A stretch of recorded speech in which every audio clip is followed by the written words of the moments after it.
نبی علیہ الصلوۃ والسلام فرمایي زما رب ډیر مهربان دی ډیر رحم کوونکی دی ځکه کو چرته یو انسان د نیکی اراده وکړي چې صرف دا نیکی کومه او بیا غ نیکی او نکړه پاتې شو نو هم ورته الله یو نیکی ورکا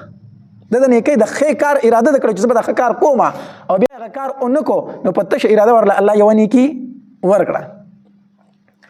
دا شانتي بیا نبی اسلام فرمایي کو چرته دغه نیکی د وکړله نو الله تبارک وتعالى ورله د یوې نیکی سو اجرونه ورکوي لس د یوې نیکی له سو اجرونه ورکوي لس نیکی ورکوي او بیا نبی علیہ الصلوۃ والسلام فرمایي کو چرته دی انسان د ګناه اراده وکړه چې زه دا ګناه کومه او بیا غ ګناه اونکو پرې خو دو نو بیا ولم الله نیکی ورکړه بیا ول څور ورکړه بیا ورلم الله یو نیکی ورکړه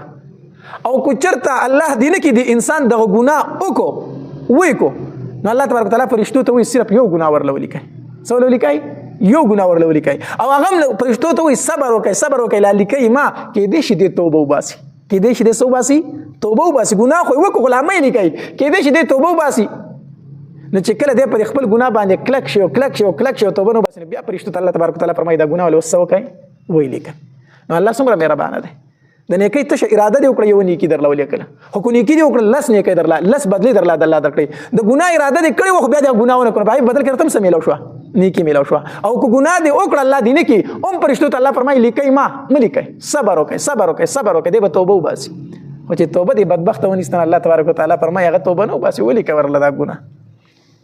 نو من جاء بالحسنه چا چرات لوکلو پنه کوي باندې فلهو فضل را 10 امثالها لز بدلی دي دغه ومن جاء بالسيئه چا چرات لوکلو په بدی باندې فلا يجزا پس بدل نشي ورکې دي دتا الا مثل مگر په مثل داغه وهم لا يظلمون په دوی بظلم نشي کوله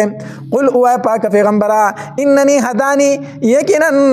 قل او پاک پیغمبره انني یقینا چې ما هداني هدایت کړل ماته رب زما الى صراط مستقیم طرف دلاري برابري دینن چې دین د قیامت نیغ ملت ابراهیم چې دین د ابراهیم علیه السلام دی حنیفا چې مایل و د باطل نه حق تا وما كان او من المشرکین د مشرکین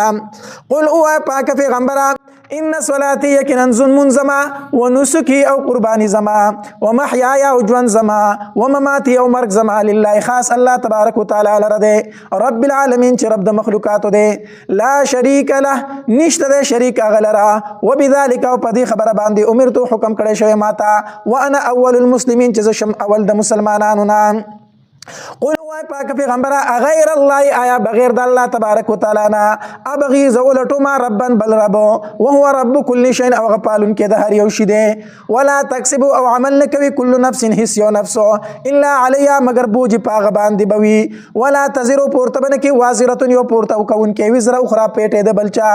ثم الى ربكم بیا په طرف درف تاسو باندې مرجعكم واپس تاسو دا فينبئكم خبر بدر کړی تاسو بما پای سبانه کنتم چې وای تاسو فی پاره کې تختلفون اختلاف مکاو